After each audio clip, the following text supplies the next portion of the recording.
Continúan presentando Fernando García Remates, Universidad CLAE Punta del Este y Sur Hacienda, Servicio Red Pagos y Casa de Cambio con la mejor cotización.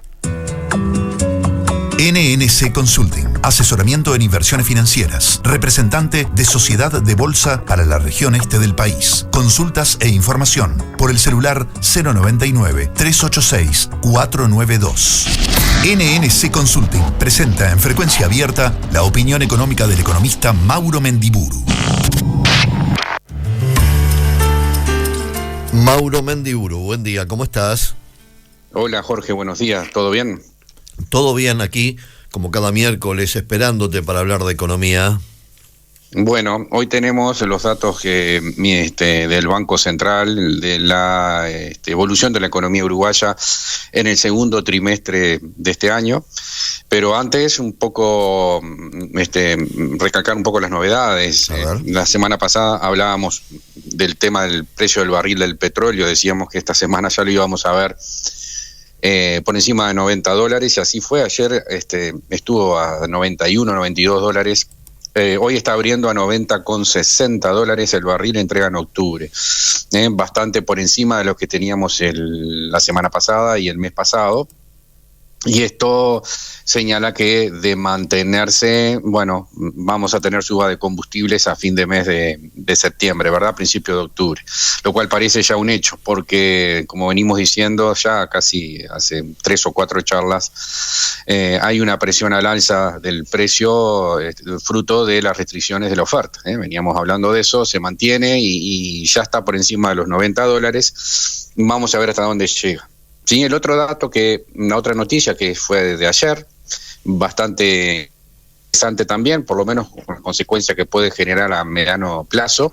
La Reserva Federal no va a seguir subiendo las tasas de interés, se va a tomar un descanso, a evaluar un poco cómo evolucionan los precios. Esperemos que este tema del petróleo no la lleve a repensar un poco la decisión. Esto es bueno por varios motivos. En primer lugar, porque aparentemente la gran enfermedad que había, la inflación internacional, que también enfrentaba a Estados Unidos, está siendo controlada, y es una señal clara al respecto.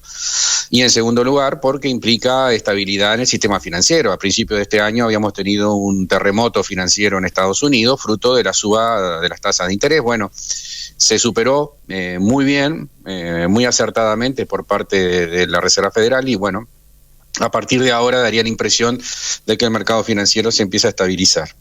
Y yendo al tema de hoy, el Banco Central publicó en la semana pasada el dato de producción uruguaya año 2023, segundo trimestre. Era de esperar un poco el resultado. El Producto Interno Bruto cayó un 2,5%, 2,5% en el segundo trimestre del 23, y lo comparamos con el mismo trimestre del 22, como siempre debe hacerse para evitar algún problema estacional.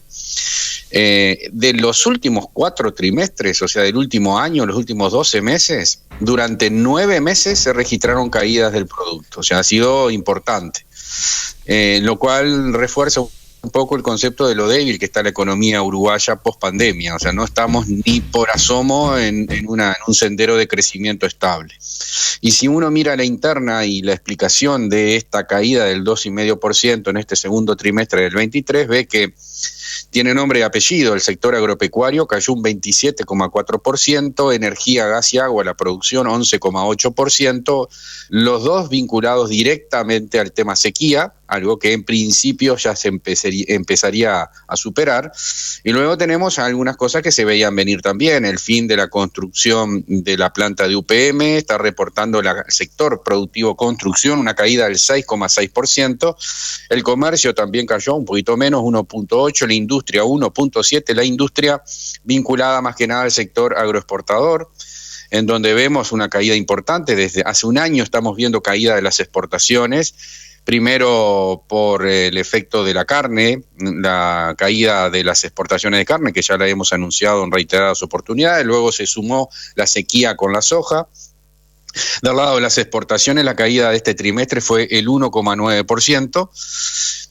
El único rubro que está siendo positivo del lado de la demanda es el consumo privado, 2,8%, explica un poco el consumo de los bienes duraderos, fruto de un dólar barato, de la caída del tipo de la competitividad hace que los bienes duraderos sean relativamente más baratos. Bueno, los uruguayos están aprovechando este dólar extremadamente barato, a mi entender, para comprar productos en dólares, que son los importados duraderos. Hay una caída fuerte en la faena de carnes y esto arrastró a las exportaciones. Y en definitiva lo que hemos visto es un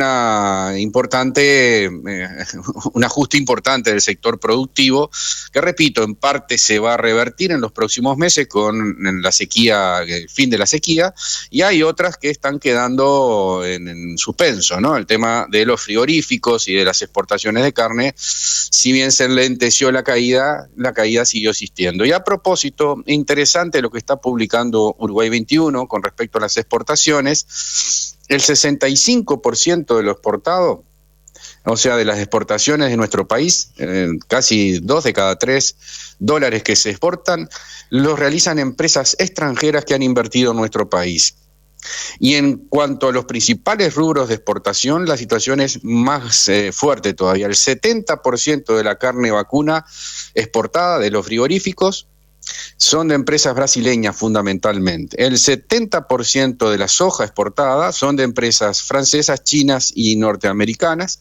El 100% de la celulosa y de concentrado de bebidas son también de empresas extranjeras. Hay 1.027 empresas que exportan. 165 son de capitales extranjeros y explican más del 65% del total de exportaciones. Y en cuanto a la cantidad de trabajadores, estas empresas extranjeras aglutinan o han contratado 26.525 trabajadores, mientras que el resto, o sea, el 30%, 35% restante, que son nacionales, contratan 35.024 trabajadores. Quiere decir que las grandes empresas exportadoras, y si ustedes además están viendo, son las que están más firmes, son las que exportan a Europa, a Estados Unidos, Brasil, o sea, son exportaciones grandes, importantes de los principales rubros de exportación, que incluyen soja, celulosa, carne, arroz, concentrado de bebidas, etcétera, las principales rubros. El grueso está en manos extranjeras. Digo esto porque hace poco hubo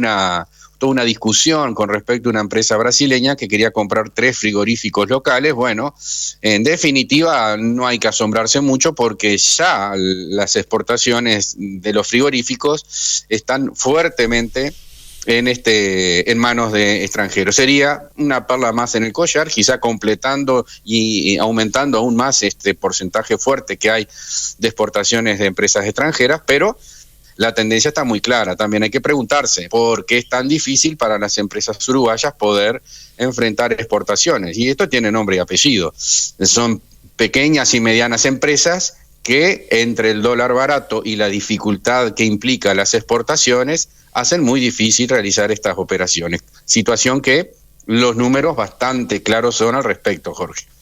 En el caso de la carne, se trata de capitales brasileños que ya tienen varios frigoríficos en nuestro país, 4. Sí, correcto. Y comprarían 3 más. Se quedarían con 7 frigoríficos y se quedarían con más del 50% inclusive de la venta de mercado interno. Eso lleva a que prácticamente los precios de la carne para tanto los clientes dentro del territorio nacional como a nivel internacional lo van a manejar ellos a su gusto y antojo, sin que haya ningún tipo de posibilidades de la competencia de interceder en el mercado. Sí, es una concentración de mercado más que importante, que ya existe, se acentúa un poco más, efectivamente. Sí, exactamente. Es así, es así. Interesantes datos, como siempre, Mauro. Ha sido un gusto este encuentro contigo. ¿Te quedó algo pendiente? Disculpame, de repente te quedó algo por decir allí. No, por ahí terminamos por hoy. Bárbaro, bárbaro. Nos volvemos a encontrar el miércoles. Con gusto, Jorge. Buena semana para todos. Igual para ti. Chao. Frecuencia abierta. La realidad desde todos los ángulos.